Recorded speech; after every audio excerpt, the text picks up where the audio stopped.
best boat. Of course, we have to have one genius with a bass boat coming rushing in here. Yeah, welcome to Roodekoppies, eh?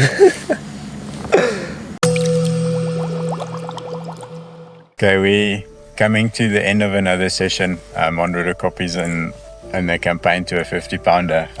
But the session I'm doing with Ebrahim contacted me a few weeks ago asking if he could join us for a session. And I invited him last week, and we managed to do a session. But the weather wasn't great and the location we were sitting was a bit crappy, so it ended up in just being one fish for the session. So I invited him back literally a week later, and we've had an absolute cracking session this time. I think we've had close to 20 fish, if not maybe slightly more. And Ebrahim's managed to break his PB twice in the space of an hour, literally within the first 3 hours after we got here. So it's been a bit of a fairy tale, I suppose. Great session. But something we haven't really done in the past is like a Q&A type thing, and I think Ebrahim's had quite the amount of questions over the last 2 weekends, so we figured we might as well capture a few of them on camera. I think it might help a lot of the novice anglers to kind of get an insight into what I do while fishing and the thought process and everything behind it.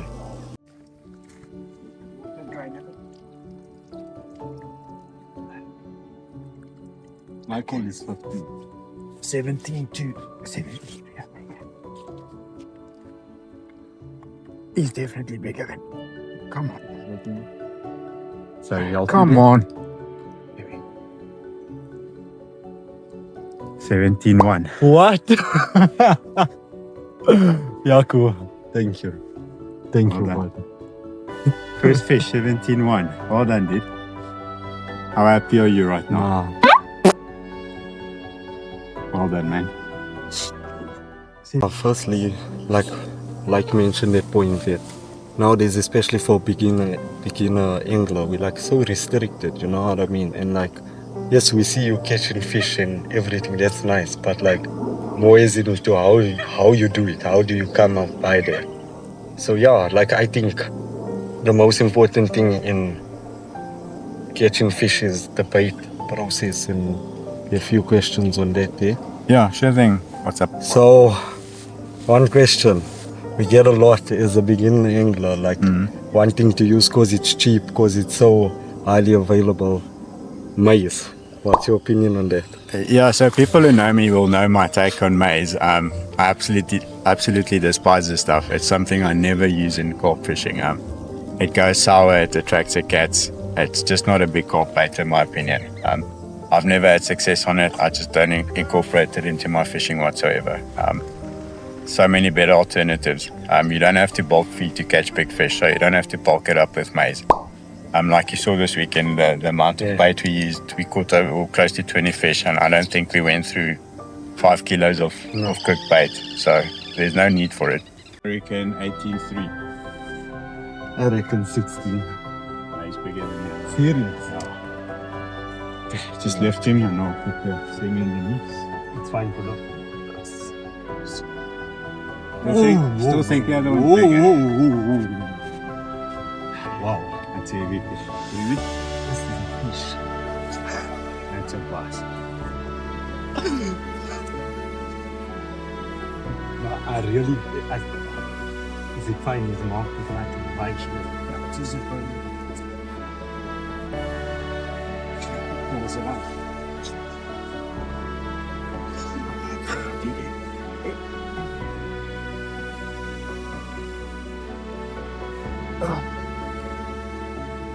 Oh, no, close. What is it? 17.45. You like? 17.45. Well done, man. 2 PBs. 2 PBs, eh? Well done. Thanks, Jaco. Now do we let the other one go in? No. This one?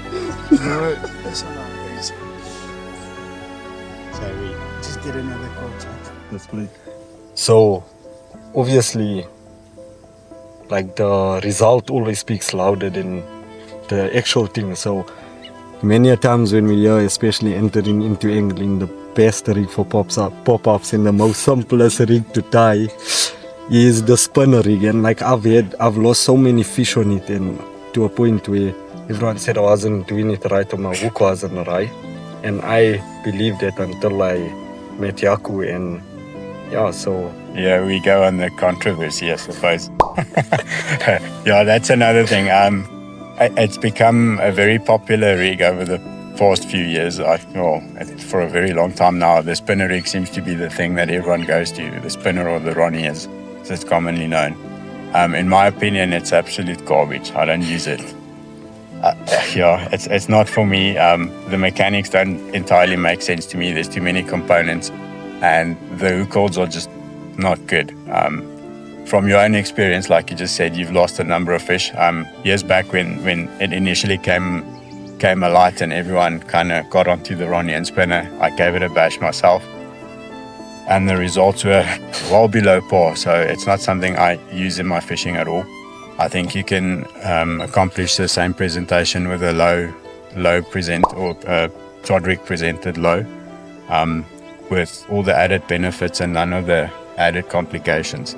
So it's not something I incorporate whatsoever. Right.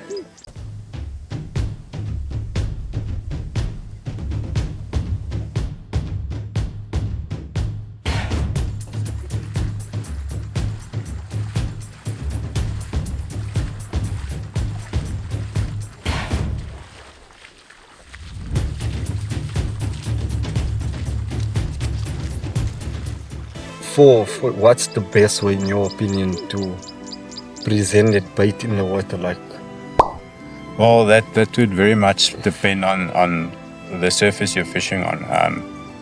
I very seldomly fish a pop-up on a hard bottom. It's more suited to silt or a grassy cover or debris.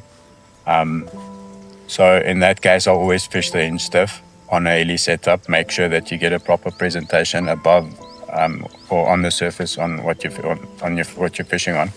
And then for bottom bait, I keep it simple. I'll go for a tiger nut or a boilie straight out of the feed mix. I won't flavor it. I won't do anything else. Just a straight presentation, flush on the bottom. In my opinion, carp tend to, a bigger carp especially, they're very wary of something that looks out of place. So if you're now suddenly fishing a brightly colored oily in amongst a bunch of particles, it's not always the best way to get the big fish to eat it. So I just fish a single tiger or maybe two small tigers, flush on the bottom. right.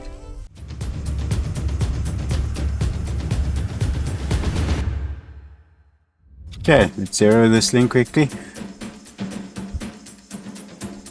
Okay, zeroed.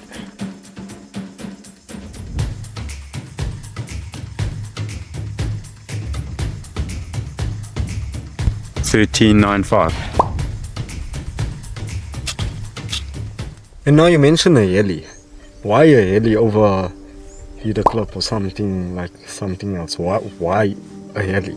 I think you get the best of both worlds with the Heli. You can present it on any bottom. You can cast it. You don't have to change up your lead system when you're changing the surface you're fishing on. You can move from a hard deck to silt instantaneously. So it just makes more sense in my personal fishing. With the innovation lately from the guys like Fox and Corda, where you have the option to drop the lead. It's so easy. There's no reason for a lead clip. Right. Okay. Just my take on it anyway. Makes sense. Why wouldn't you fish something else? Like, what is the risk of fishing anything else but the Heli? I don't think there's really risk in it, but I think in big carp fishing you need to get all the small edges you can into your favor to change the odds. So by making sure that you present a bait, you're always tipping the scale in your favor. If you have say you're fishing a lead clip system and you're fishing a slightly soft bottom, there's always the chance of your lead pulling it into the muck because there's no movement of the Hooklink up the leader line.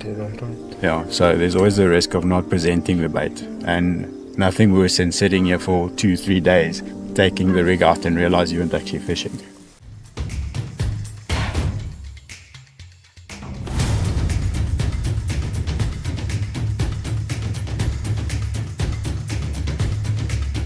Okay, so pretty cool story with this fish now. Had a bite at sunrise, or not sunrise, early morning. Fish snagged me up on the water for about half an hour to get him out the plants. Eventually got him out. And then I went to re-drop the rod. Dropped it as we came back. Before I put the rod down, it actually went in my hand. And this is the result.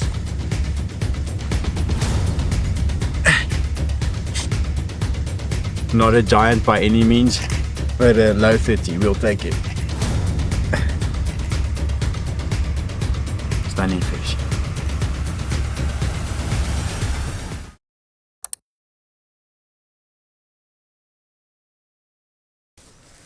Stiff Hooklink material, what's your take on that? Another controversial one. Bottom baits is a no-go for me. If you look at the way a carp feeds, right? So if you have a stiff Hooklink and he picks it up from the wrong angle, the bait won't fly into his mouth. So for me, a stiff material makes absolute sense when there's an hinge in it and it can turn and move. Then yes, by all means, like hinge stiff, which we've already discussed to an extent. But for a bottom bait, I always fish a supple braid. Right. Yeah. I'll do a coated braid and just strip back a portion of it, but always a soft one. It just helps with the bait moving into the carp's mouth when he sucks. Right. So you have much more, less of a risk in Yeah. So the movement on the bait's much better. When a carp picks it up, you make sure that it flies into its mouth. It doesn't go at a strange angle. Right. So I think you're giving yourself the best chance on a soft Hooklink. Right.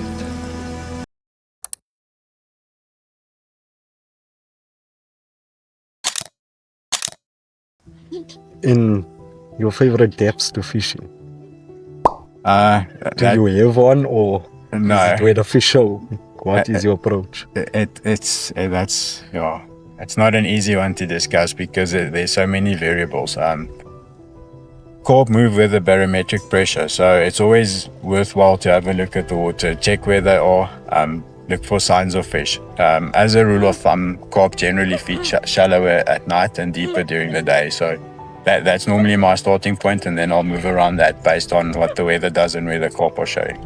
Okay, so that's it. There's no fixed answer for that. That's very, very much variables. Also, seasonal winter months, you'll get them in a lot deeper water than you would in the summer.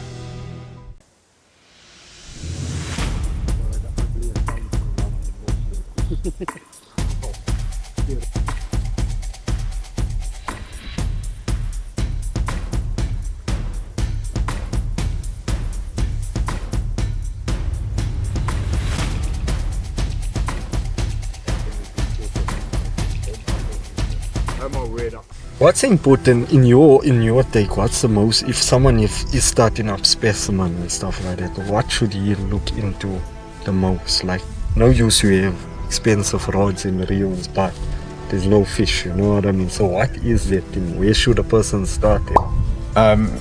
To me, it's looking past all the fads out there. There's so many things happening and so much marketing happening. Guys get caught up in buying all the kit and forgetting just how to fish. Go out there, spend the time on the bank and catch a carp. Forget about all the fancy stuff. Spend the time, learn the venue, catch a carp.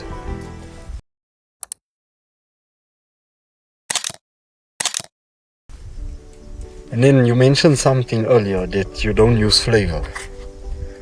If you had to go into detail on that, so if you have to look at our carp feeds via chemoreception or his olfactory system, they detect particles in the water. So whether or not it smells like pineapple, it's not necessarily what the carp picks up. He'll pick up the soluble particles in the water. So you smell pineapple, you might just pick up a chemical. So I don't think flavors add any value to fishing. I haven't used a flavor in my personal fishing in a good 10 years. So I do believe you could add some edges with stuff like butyric acid or betaine, which are proven feeding triggers, which I think are very different to flavors. But flavors as a whole, I don't think there's really any benefit to it. I don't think it adds any value. Have it. Yes.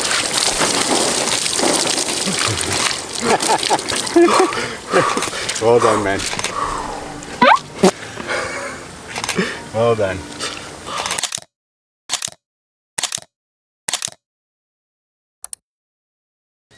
What fish from this campaign to catching a 50 stood out for you, and how did you catch it? Sure, that's a hard question. This campaign hasn't been exactly going to plan. I've had about a good 100 fish, and they're all all in the same size range. I've only had 240s in the whole campaign. So that's a hard question. But a few weeks ago, I had a fish from the margin. He's just under 18 kilos. But that was a special one because I sat there looking at the water. The fish were not showing at all. I just moved to a new swim because I was really struggling on the previous swim. And I sat there, I just dropped 2 lines in deep water because on the previous swim, that's where I'd been catching them. And as I sat there thinking about what to do with the third rod, I saw a fish show in the margin, like right 20 meters from me, man. And I figured, surely not. It's ice cold. They can't be in the shallows. They won't be feeding there. It's the middle of the day. What are the odds? So I got on the boat and just went to have a look there. And as I drove into the area where the fish had shown, I saw a group of about 5 fish just basking in the sun there. They weren't big, but there was one fish that looked like a nice mirror. So I figured, okay, well, might as well try and catch a mirror. They're so rare in here. Why not just give it a bash? Dropped the rod there. It wasn't an hour and I had a big fish there, 17.7. Lovely. Yeah, so that was quite a special capture. And again, it's just from observing. They were doing completely the opposite of what they're meant to be doing in the conditions, but they were there. Right. Had a really hard time getting him up for photos. There he's almost 15 kilos. Nice fish.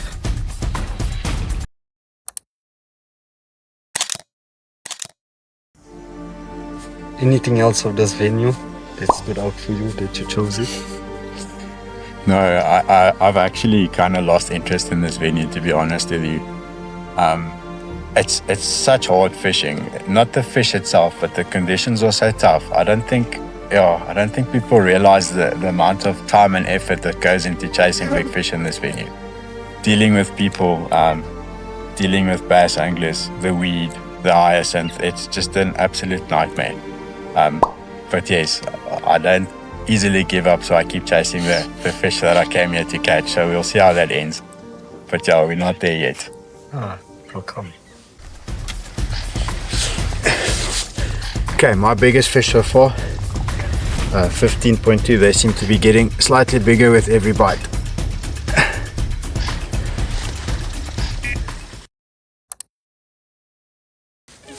This thing, what I like, is coming into specimen angling, you have this thing of boat fish. Like, is a boat a need in your fishing or not?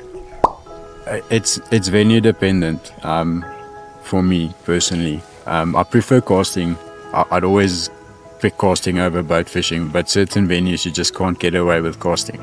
Like this one we're fishing now, we've had fish from the margins, but even the fact that we're fishing under 150 meters on all the rods, you can't do that without the boat because of all the weed and all the hyacinth catching your line, the snags, the rocks. Every time we pick up a fish, we have to go fetch it with the boat because it just gets snagged up or held up in the grass. So yeah, to answer your question, it's very venue dependent, but if I had the choice of picking one, I'd always go for casting.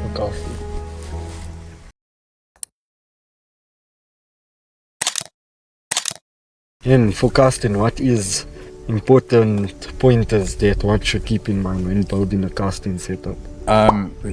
Just gear wise. Yeah. Yeah, to get that distance. Unfortunately, that's one of the things that you're gonna have to spend money on.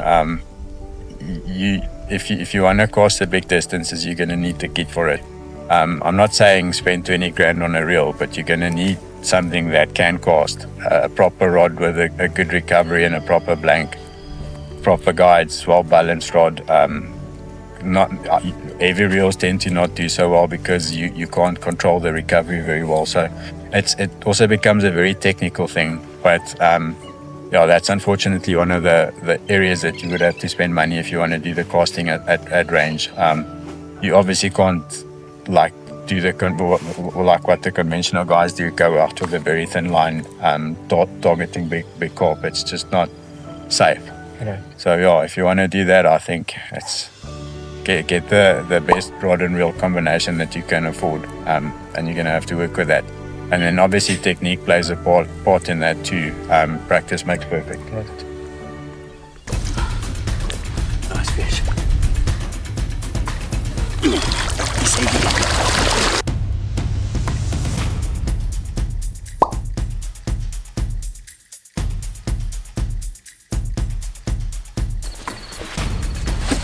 Man, don't do that. Stop it.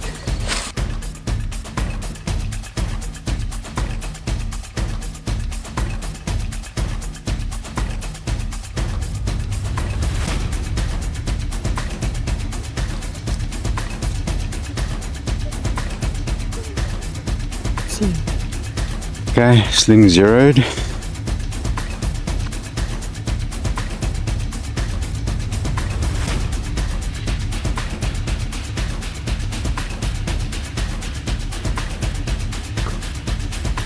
Oh, come on.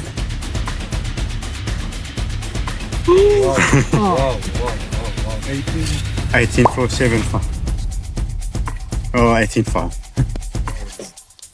Well 40. Hold on. Now on the line side of casting, braid or mono? Personally, I prefer mono. Just for the fact that if you're casting with braid and you get a wind knot there, you're gonna either break a rod or you're gonna rip the guides off or something. I just don't like casting with braid. I prefer the mono. Okay. Okay, I don't think there's a set answer for that really. A lot of guys do very well with casting with braid. It's just a preference thing for me. Alright. Perfect. So that's not gonna change anything, right? No, I don't really think so because you're fishing short distances on cast. I'm saying short distances. Realistically, 150 meters out with a baited rig is a big cast. So at that distance, the stretch in the mono doesn't play such a big part as it would with the bait fishing. So I don't think in that sense there's a big difference between braid and mono. The directness is not that important when casting. Yeah. And like what we normally get, what we normally see is that braid is thinner. So like thinner line. But Faster, what is that? even though it's thinner, it doesn't necessarily travel better through the guides because of the smoothness of the mono. There's far less friction on the cast. So it doesn't necessarily cast better, although it is thinner. But yes, generally the braid, when you go very thin, you can get a bit more distance out of it. Right. Okay, but I'd rather sacrifice the distance and not break a rod. Right. Okay, so the biggest fish of the session so far actually broke the 40-pound mark, which is great. 18.48 kilos, so just over 40. Well happy with that.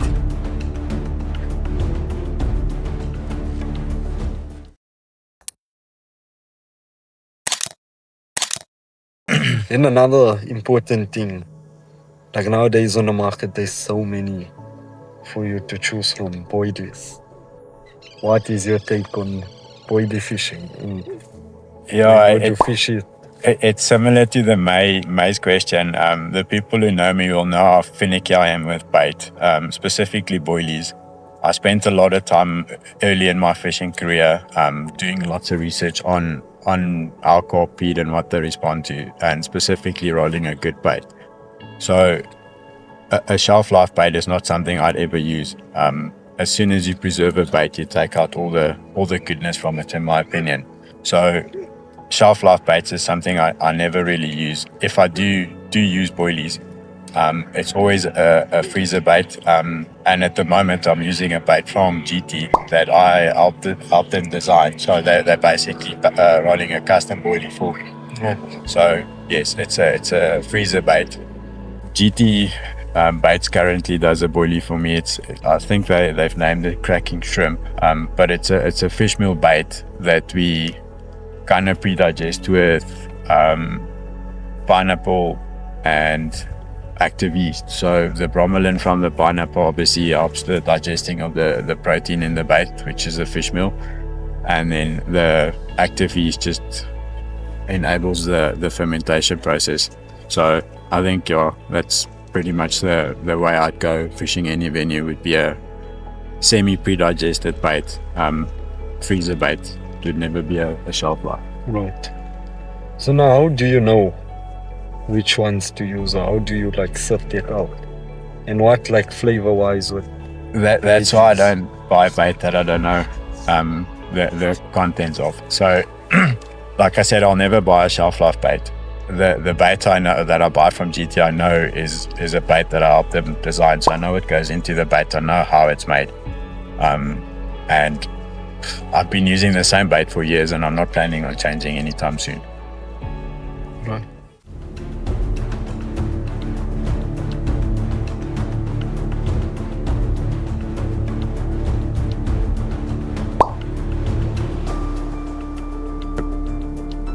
$14.6. I thought he was a little bigger. He looked a little bigger on the map.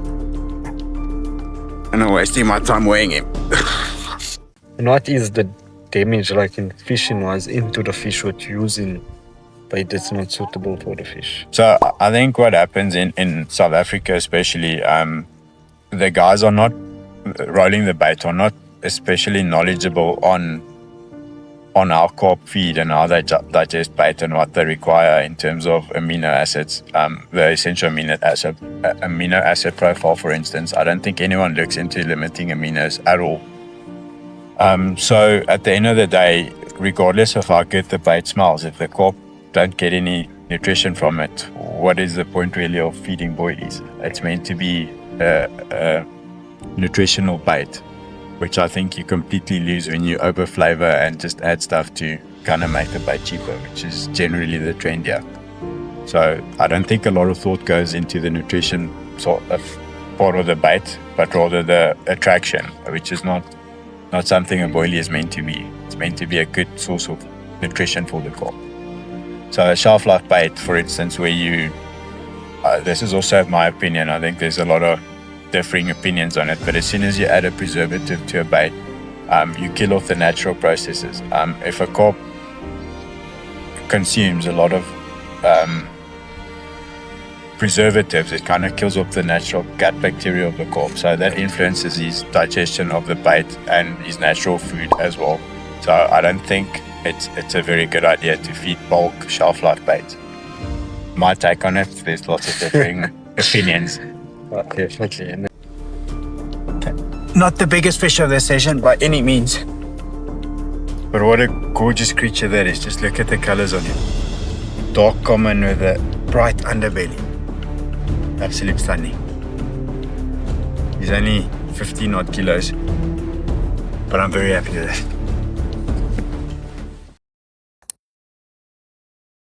it. Would you crush boilie when you're fishing it, or? Yeah, it would depend on the surface I'm fishing and the application of it, but a boilie crumb on, say, something like a grassy surface or even salt where you need something light to lie on top of it, crumb is a great way to get the carp feeding. If you're targeting big fish on a hard bottom, I don't see any issue with just feeding whole boilies. Right. So it's all, and would you mix like hemp or anything with your boilies? Yeah, I think carp do like certain particles quite a lot, so it's not the best nutritionally it's not the best thing for them to eat, but they do like it. So to incorporate that into boilie fishing for attraction purposes, I think is a good idea. You can get them on the boilies a lot quicker. Right. Okay.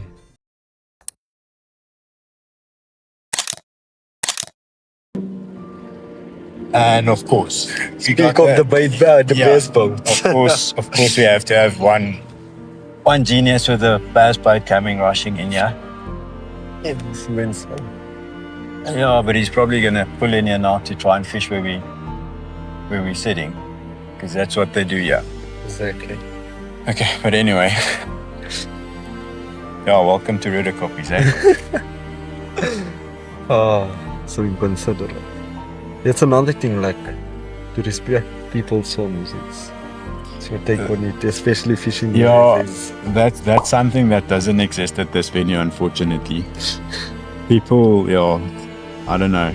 They seem to think if they're in a certain area, they can just do whatever they like, regardless of people around them. That applies to bass anglers and other carp anglers. It's not confined to a certain group of people. Everyone just, I think, want to do the best they can, regardless of what's happening around them. It's rather frustrating sometimes, especially if you're sitting in a secluded area and you're the only guy there and the bass boat pulls up right in front of you. Yeah, it's rather frustrating. Yeah, so just to conclude the session, we've had an absolute cracking one. Ebrahim got here with a PB of, what was it, 7.5? First was 8.6 kg. 8.6 was his PB, and the very first fish we got here at around 9 o'clock on Friday. 9, yeah, 9:30 Friday evening. Got the last rod out at about 11, and just after 1, or just before 1. Just before 1, his first rod ripped off, and he managed to land a 17.1 kilo common. So he was absolutely ecstatic. I think we got it on film actually, and he was quite happy about that. And then literally within the hour, not even an hour, just sat down. Yeah, the second rod also went, and he broke his PB again with a 17.45 kilo common. That's it. I think like what important aspect for me, like in my fishing, if I could mention this on you, in my fishing, I was feeling like a lot of the time as we come into carp angling, like we have so much videos and we have so many things, but what we don't realize is they're not on our waters. It works for them doesn't necessarily mean it's gonna work for you. Like, sorry, I'm assuming you're referring to what's happening abroad. Yes. Like, nothing like here. Like, no, I'll say from what I experienced, like, from rigs to water to bottom fishing, and that's not only the thing. Like, I've been following Jaco now for a long time. He really like inspired me to a lot of stuff. Like, he's basically like my fishing role model. So to fish with him was honestly a pleasure, and like really it was all credit to Jaco for that day. He was like, I'm really grateful for him, like whatever he taught me and everything. Like you said, last week we had a session where